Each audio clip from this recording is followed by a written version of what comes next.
Welcome to my class, students. We are doing English grammar. This is a reported speech. The chapter is, and the session is 3, and this is the third session, and the topic is imperative sentences.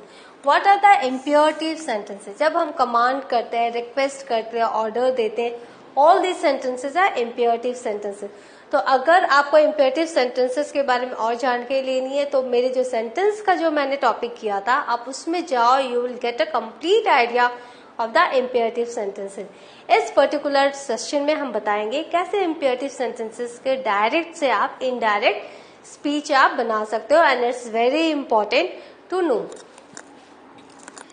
Imperative sentences begin with a verb in the simple present tense. Go away, right? Don't do, come inside. तो verb in a present tense. इसमें जो है तभी आप समझ जाओगे कि ये imperative sentences है. As imperative sentences have a command or an order, a request, an advice or a suggestion. To change them into indirect speech, some specific verbs replace the verb जैसे said या told. तो हमको पता है imperative sentences क्या करते हैं, वो हमें कमांड बताते हैं, रिक्वेस्ट बताते हैं, एडवाइस, सजेशन चाहिए. तो उनको हम जब इनडायरेक्ट स्पीच में हम चेंज करेंगे तो he said to me, he said to him, तो हम जो फ्रेज यूज करेंगे said या told हम यूज करेंगे. फिर comma and inverted commas are removed without using any conjunction. आपने इंट्रोगेटिव में क्या देखा था, आपने देखा था WH जो वर्ड्स है वो एज ए कंजंक्शन यूज हुए थे. जहाँ WH नहीं थे वहाँ इफ या वेदर यूज हुए थे. और जहाँ और जो नॉर्मल डिक्लेरेटिव सेंटेंसेस है वहाँ कॉमा को हटाने के लिए हमने दैट का यूज किया था. लेकिन यहाँ ऐसा कुछ भी नहीं है. The words sir or madam in the reported speech are removed and a word respectfully is added in the reporting speech. आपको पता है अगर जब हमने इंट्रोगेटिव सेंटेंस में जैसे हम कहते थे जो सेंटेंस है उसकी फीलिंग्स को हम देखते थे और वो आंसर करते थे ही इंक्वायर्ड आस्क्ड. तो यहाँ पर अगर आपको इस स्पीच में सर या मैडम दिखे तो he said respectfully to, He said him respectfully to come inside. तो अगर सर या मैडम आपको स्पीच में दिखे तो आपको सर या मैडम नहीं लिखना, आपको सिर्फ वर्ड लिखना है respectfully. The words let us are replaced with words we should, let us do, let us go. अगर ऐसे आपको sentences हैं तो we should do, we should go, we should और they should according to subject and object in the reporting speech. तो ये according to subject and object in the reporting speech हमें ये करना है. जब लेट अस से सेंटेंस आप देखते हो, he said to the peon let the boys come in, right. तो he told the peon to let the boys come in. सिर्फ टू लगाया हमने इस कॉमा को चेंज करने के लिए, that is infinitive. The host said to the boy let the guest start their dinner. The host told the boy to let the guests start their dinner. तो यहाँ पर आप देख रहे हो सिर्फ टू लगा के हमने let का यूज किया. The nurse said to the visitors, let the patient take rest for some time now. तो यहाँ पर हम should भी लगा सकते हैं, must भी लगा सकते हैं. The nurse told the visitors to let the patient take rest for some time. Then now जो है वो then में बदल जाएगा. या फिर the nurse told the visitors that the patient might be allowed to take rest for some time then. तो might be allowed. तो the nurse said to the visitor let the patient तो might be allowed to take rest for some time then. इस तरह से आप देख रहे हो हम यूज कर रहे हैं. अब instead of said we use one of the following reporting verbs जैसे एडवाइस, कमांड, रिक्वेस्ट, क्योंकि ये सारे वर्ड्स हम यूज कर सकते हैं. These are all imperative sentences. Suggest, threaten, order, forbid, decree, propose, entreat, prompt, counsel, pardon, beg, persuade, instruct etcetera. तो he काउंसिल्ड, so he pardon, he prompted. तो आपकी जो फीलिंग है उसको देख के आपको ये सारे वर्ड्स ही सेट की जगह यूज करने हैं. We choose the reporting verb according to the nature of imperative sentence in direct speech. तो imperative sentence का जो nature है उसके हिसाब से हमको क्या करना है, reporting verb जो आपको मैंने अभी लिस्ट बताई वो चूज करना है. Therefore we have to be careful when choosing a reporting verb. तो इसीलिए अगर कहीं पे ऑर्डर दिया गया है आप वहाँ सजेस्ट नहीं लिख सकते. कहीं पर अगर एडवाइस दी गई है तो आप वहां पर काउंसलिंग नहीं लिख सकते. तो इस तरह से advice and counselling you can write, but you can not write any other, for example request या पार्डन. तो in this way you will have to be very careful while choosing the words. Direct the old women said to the boy please help me. तो यहाँ पर देखो ये request है please के कारण. The old woman requested the boy to help her. ये me जो है old women के लिए है, तो to help her. I said to him, obey your parents. I advised him to obey. यहाँ पर him है, your जो है him के लिए है, to obey his parents. तो यहाँ पर advice है, क्योंकि मैंने उसको कहा obey your parents, तो I advised him to obey his parents. I advise that he should obey his parents भी हम लिख सकते हैं. Now I said to her, don't mention his name. तो I forbade her, मैंने मना किया है. I forbade her to mention his name. Don't mention है तो I forbade her फिर to mention his name, right? I said to the child, do not look down into the well. तो I warned the child not to look down into the well. आप ये याद रखो, ये जो सारे sentences है इनको रिपोर्टिंग जब हमने स्पीच में करते तो it's very important to learn all types of statement sentences to change into an indirect speech. क्योंकि जब हम कुछ भी आर्टिकल लिखते हैं, कोई भी घटना का वर्णन करते हैं, डिस्क्रिप्टिव एसेस लिखते हैं, we use that indirect speech and you should know how to change different types of sentences into indirect speech.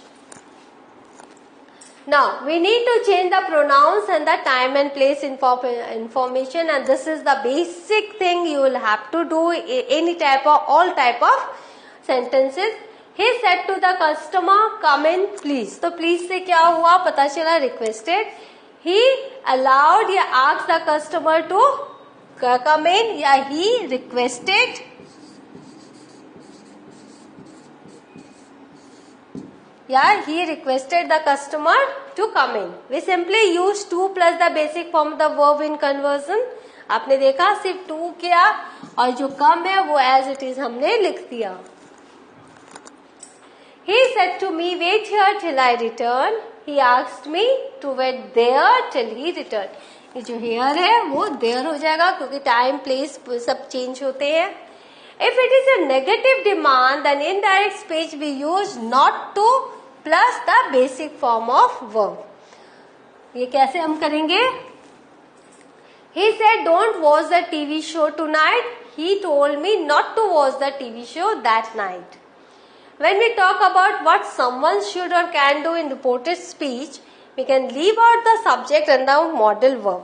जब हमको पता है कि वो कोई इंसान क्या करने वाला है रिपोर्टेड स्पीच में, तो हम क्या करेंगे, वो सब्जेक्ट और वो मॉडल वर्ब को हम छोड़ देंगे और हम उसकी जगह who, what, where, how plus infinitive लगाएंगे.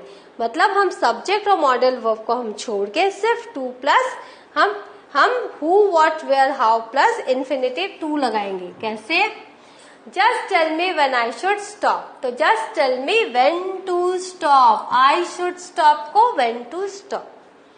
She doesn't know what she should do. She doesn't know what to do.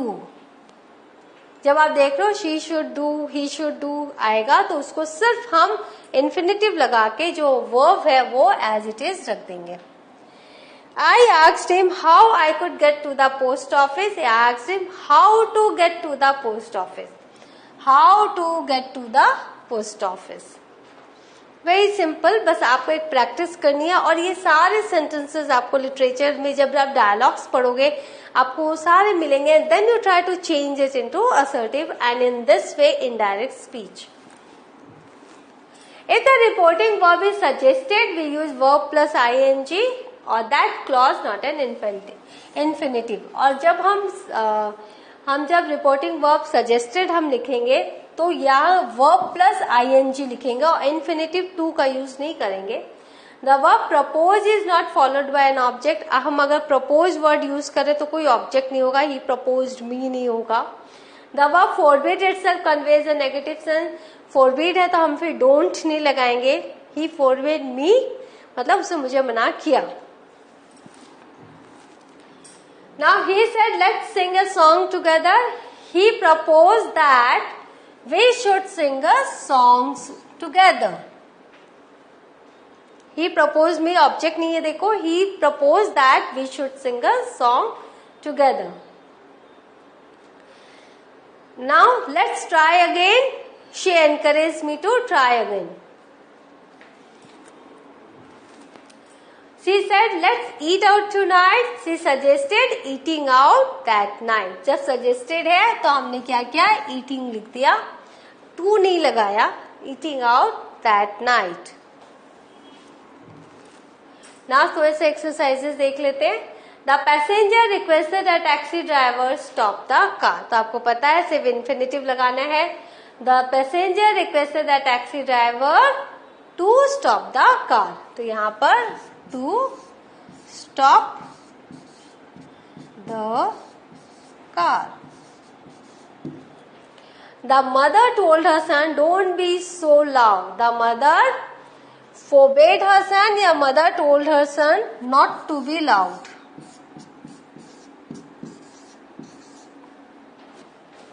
So loud. The policeman told us, please keep moving. The policeman told us to keep moving.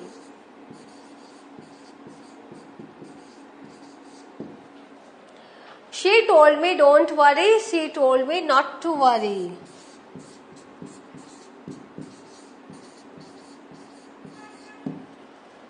The zookeeper told the children don't feed the animals. The zookeeper told the children not to feed the animals. Yeah, forbade the children to feed the animals.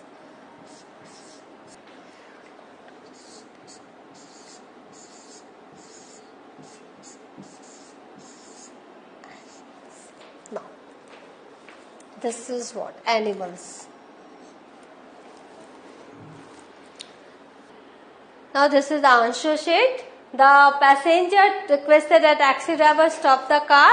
So requested the taxi driver to stop the car. The mother told her son, don't be so loud. The mother told her son not to be so loud. The policeman told us, please keep moving. The policeman told us to please keep moving. She told me, don't worry. She told me not to worry. The zookeeper told the children, don't feed the animals. The zookeeper told the children not to feed the animals. तो आपने देखा ये answer sheet है। तो इस तरह से हमने देखा कैसे इम्पेरेटिव सेंटेंसेस को डायरेक्ट से इनडायरेक्ट बनाते हैं। प्लीज ये प्रैक्टिस कीजिए। It's very important to learn the art of writing the reporting verb को, कैसे हम रिपोर्ट्स बनाते हैं। It's very important to learn, क्योंकि जब आप अब ये सीख जाओगे तब किसी भी घटना का आप रिपोर्ट एक बना के आप दिखा सकते हो। So in the next session, I'll be here with a new topic of the same chapter. Till then, have a good revision. Thank you.